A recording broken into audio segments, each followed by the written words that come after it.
ഗീതാ ഗോവിന്ദത്തിൻ്റെ ഏറ്റവും പുതിയ പ്രൊമോ റിവ്യൂയിലേക്ക് എല്ലാ കൂട്ടുകാർക്കും സ്വാഗതം.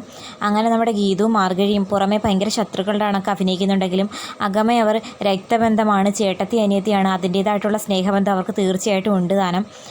പിന്നെ നമ്മളെ കാണിക്കുന്നത് നമ്മുടെ ഗോവിന്ദ് പോയതിന് ശേഷം നമ്മുടെ ഗീതു മാർഗഴിയെ ഫോൺ വിളിച്ച് ചോദിക്കുന്നുണ്ട്, നീ ഇതെവിടാ? ഗോവിന്ദേട്ടൻ വന്ന് നിന്നെ തിരക്കി കഴിഞ്ഞാൽ ഞാൻ എന്ത് പറയുമെന്ന് ചോദിക്കുമ്പം നമ്മുടെ മാർഗഴി പറയുന്നുണ്ട്, അത് അളിയൻ വരുമ്പോൾ എന്തെങ്കിലും പറഞ്ഞൊപ്പിക്കാൻ പറഞ്ഞിട്ട് നമ്മുടെ മാർഗഴി ഫോണൊക്കെ കട്ട് ചെയ്യുന്നുണ്ട്. പിന്നെ കാണിക്കുന്ന നമ്മുടെ മാർഗഴിയും സത്യദാസും അനാർക്കലിയും എല്ലാവരും കൂടി ചേർന്ന് ആ ചേതൻ ഗ്രൂപ്പുമായിട്ടുള്ള ചർച്ചയിൽ പങ്കെടുക്കാനായിട്ട് പോകുന്നുണ്ട്. അതെല്ലാം നമ്മുടെ ഗോവിന്ദ് മൊബൈലിലൂടെ ഇരുന്ന് കാണുന്നുണ്ട് വീഡിയോ. അവിടേക്ക് നമ്മുടെ ഗോവിന്ദ് വന്ന് ചേതൻ ഗ്രൂപ്പിനെ കാര്യങ്ങൾ പറഞ്ഞ് മനസ്സിലാക്കുകയും മറ്റേ ആ അനാർക്കലിക്കും സത്യദാസിനും നല്ല മറുപടി കൊടുക്കുകയും ചെയ്യുന്നതായിട്ട് കാണിക്കുന്നുണ്ട്. കൂടാതെ നമ്മുടെ സത്യദാസിനെ ഒരു മുറിയിലേക്ക് പൂട്ടിയിട്ടിട്ട് വിരട്ടുന്നതായിട്ടൊക്കെ കാണിക്കുന്നുണ്ട് തോക്ക് ഉപയോഗിച്ച്. ഇതിൻ്റെ എല്ലാം പക തീർക്കാനായിട്ട് നമ്മുടെ സത്യദാസ് അനാർക്കലി ഉപയോഗിച്ച് രഞ്ജുവിനെ തട്ടിക്കൊണ്ടുപോയി രഞ്ജുവിനെ കൊല്ലാനായിട്ട് ശ്രമിക്കുന്നുണ്ട്. അവിടുന്ന് നമ്മുടെ രഞ്ജുവിനെ രക്ഷപ്പെടുത്തുന്നത് മറ്റാരുമല്ല ഗോവിന്ദാണ്.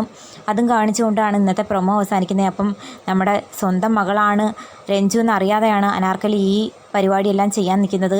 എന്തായി തീരുമെന്ന് കാത്തിരുന്ന് കാണാം. അപ്പം വീഡിയോ ഇഷ്ടപ്പെടുകയാണെങ്കിൽ തീർച്ചയായിട്ടും ചാനലൊന്ന് സബ്സ്ക്രൈബ് ചെയ്ത് സപ്പോർട്ട് ചെയ്യാൻ മറക്കല്ലേ കൂട്ടുകാരെ.